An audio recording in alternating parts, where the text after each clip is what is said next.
over fields of green, remembering the faces, the moments unseen, the hands that built a dynasty, the vision in their eyes, echoes in the auction barn beneath an endless sky. This is the Bullvine, turn the volume high,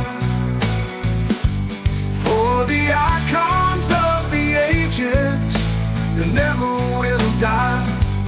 From the show ring thunder to the quiet strength they knew, hear their stories now, coming right on through. Hey there, it's the Bullvine, and today I've got a story that's been keeping me up at night.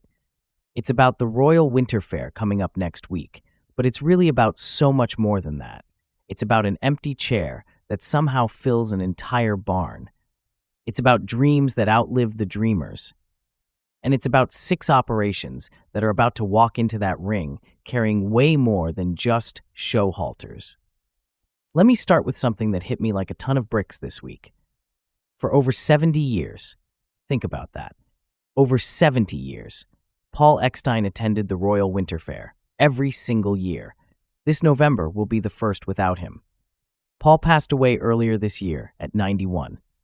Here's a man who escaped Nazi-occupied Czechoslovakia as a boy and built one of Canada's most respected breeding programs from absolutely nothing. And now his son, Ari, is getting ready to show Quality Holsteins cattle for the first time without his dad there. Picture this. Ari's in the barn, checking those show halters one more time. He's running his hand over this leather lead that's been in the family for decades, the same one his father used. He doesn't talk about the loss directly, but you can feel it in every movement. Ari told me something his dad always said. Attention to every minor detail can lead to major success. And that's exactly what Ari's doing, following those same routines Paul perfected over 70 years. Here's what really gets me. Ari and I have been working on this photo collage, decades of royal winter fairs captured in these fading prints and yellowed edges. There's Paul with young champions that would go on to become foundation cows, moments of triumph caught mid-celebration, quiet conversations between classes, each image telling part of a story that spans 70 years. You can't download that kind of legacy. You can't buy it. You just earn it, year after year, royal after royal. But here's the thing. Quality Holsteins isn't the only operation carrying something heavy into the ring next week. Let's talk about Kingsway Holsteins. Morgan and Gord McMillan have photos spanning 4 decades of royal winter fairs covering their barn walls. Champions from years past, near misses that still sting. And somewhere on that wall, there's this empty space. It's reserved for a grand champion banner that hasn't come home yet. Gord's been chasing this dream for longer than Morgan's been alive. Think about inheriting someone else's dream while you're trying to build your own. That's heavy stuff.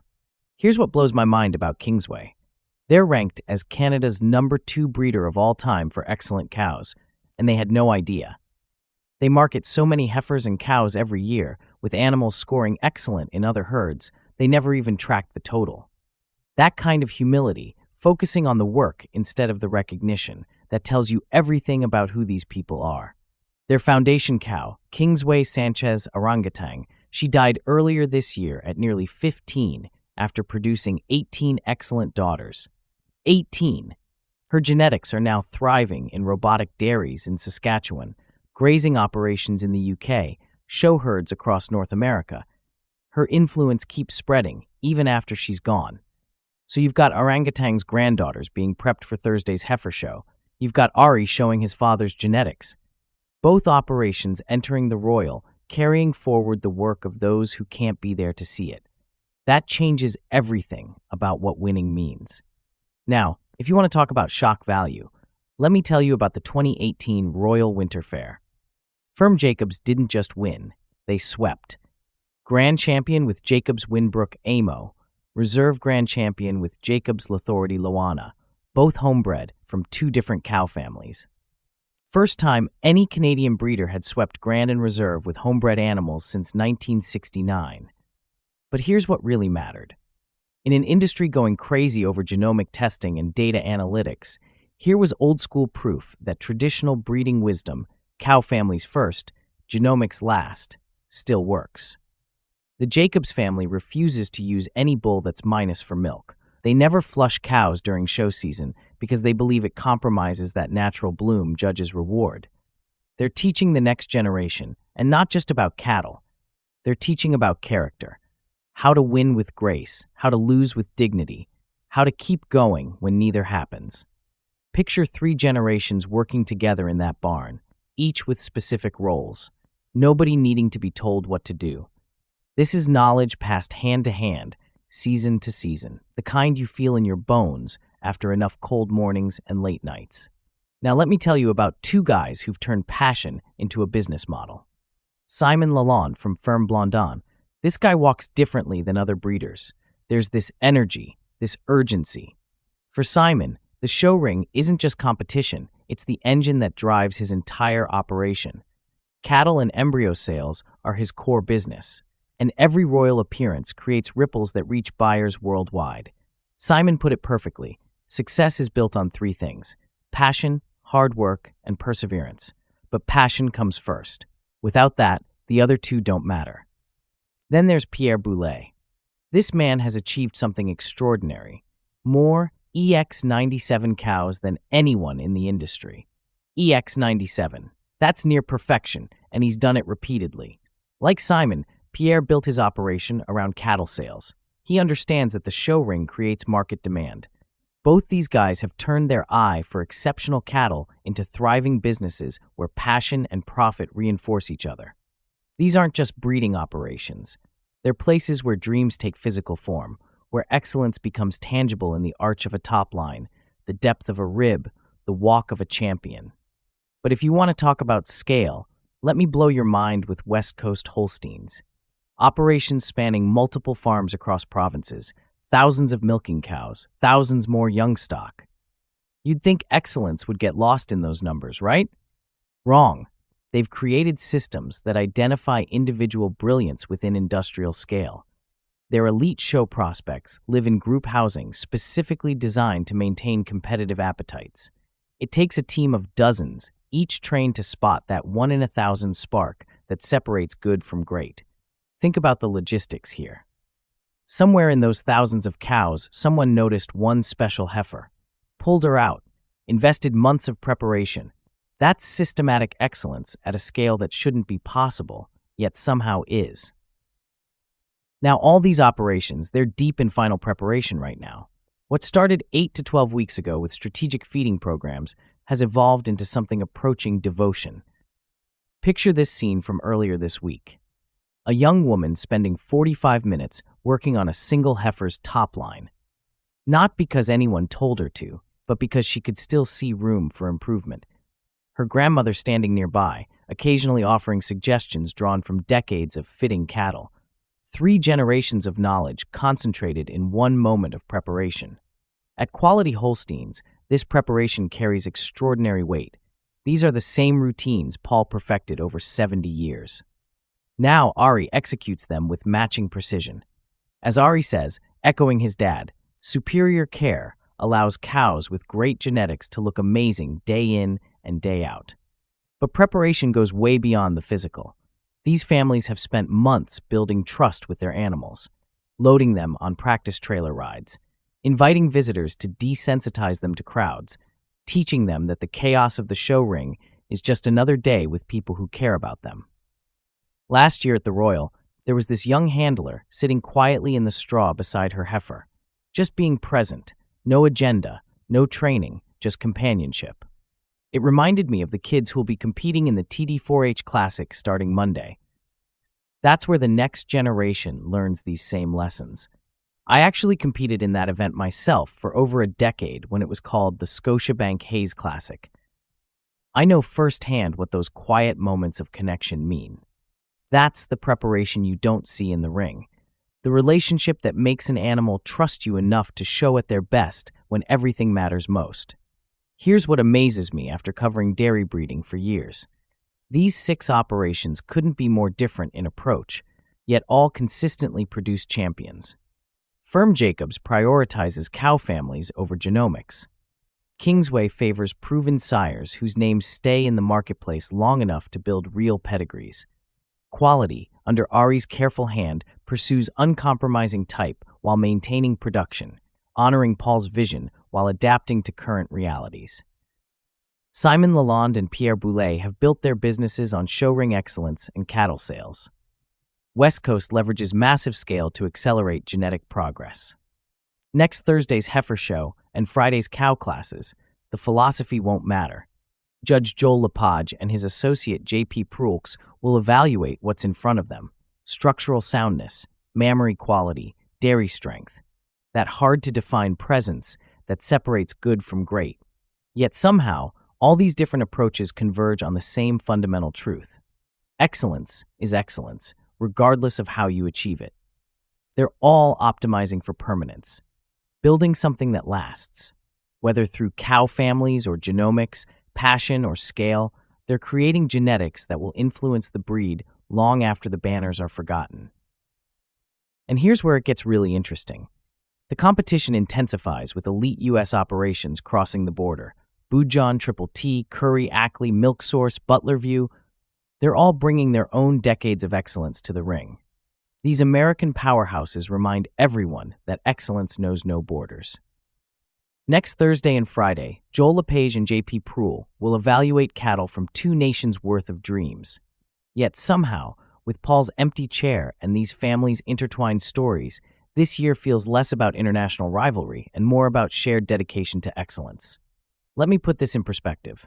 Last year, Canada exported $201.2 million in dairy genetic material to over 70 countries. Behind every shipment is a story like these: families who've sacrificed, persevered, refused to compromise, even when easier paths beckoned. When Kingsway genetics influence herds across the United Kingdom, when Arangatang's daughters thrive in places she never saw, that's impact transcending individual achievement. These aren't just genetics being exported. They're decades of decisions, generations of selection, countless moments when someone chose the harder path because it was the right one. This year feels different, though. With Paul Ekstein's passing, we're witnessing a transition. The giants who built the foundation are passing the torch. What matters now is how brightly that torch continues to burn. Now, if you're listening to this thinking, what does this mean for my farm? Let me tell you something important. These aren't stories about unlimited resources. Kingsway started with a grade herd. Quality began when Paul Ekstein arrived in Canada with nothing except determination. Simon Lalonde and Pierre Boulet built their operations on passion and an eye for excellence, not deep pockets. They share something more valuable than money: the conviction that excellence is possible. Here's the transformative lesson. Excellence takes decades, not years. Paul Ekstein attended the Royal for over 70 years. Ari worked alongside him for 20 years before taking the lead. There's no app for that, no shortcut, no genomic test that replaces time and dedication.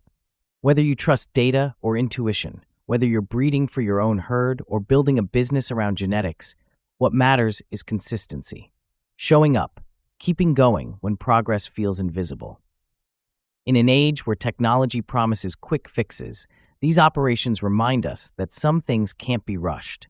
Next Thursday's heifer show, Friday's cow classes, minutes in the ring that represent decades of decisions. For Ari Ekstein, it's his first Royal without his father, but with Paul's spirit in every animal they present. He's created a poster tribute to his father that will be displayed at the show, a visual reminder of the legacy being carried forward. For Gord McMillan, it might finally bring that grand champion banner that completes Kingsway's journey. For Simon Lalonde and Pierre Boulet, it's another chance to prove that passion drives profit. What gives me chills is knowing that young breeders walking past Ari's tribute poster will see Paul's story captured there. A boy who fled Czechoslovakia, who built excellence from nothing, who showed up for over 70 straight years, always willing to share what he'd learned. Somewhere in those barn aisles, a young person will look at that poster and decide, this is what I want to do with my life. That's how legacies work. Not through genetics alone, but through inspiration passed, person to person, generation to generation. When Joel Lepage points to grand champions next Thursday and Friday, when people pause at Ari's tribute poster to remember Paul, when these 6 operations walk their cattle into the ring, those gestures will represent more than one day's achievement. They'll validate decades of decisions made before dawn, sacrifices nobody saw, and the courage to keep pursuing excellence, even when your heart is breaking. But here's what covering the Royal all these years has taught me. Every one of these operations has already won. They've proven that legacies don't die with their founders. They've shown that passion can build sustainable businesses. They've demonstrated that in an industry of increasing scale and technology, there's still room for operations driven by conviction and love. Next Thursday and Friday at the Royal Winter Fair, we won't just watch cattle being judged. We'll witness what happens when dreams collide with reality, when preparation meets opportunity, when the next generation carries forward what the previous generation built. The banners will be awarded, champions will be crowned. But this year, with Paul's spirit present in his absence, with multiple generations showing together, with dreams both fulfilled and still pursued, the Royal means something more. It's proof that some things can't be stopped, not by loss, not by markets, not by time itself, just farmers, their families, their cattle, and dreams that refuse to die. That's already victory enough. This is the Bullvine, and I'll see you at the Royal. This is the Bullvine, turn the volume high. For the icons of the ages that never will die. From the show ring thunder to the quiet strength they knew. Hear their stories now, coming right on through.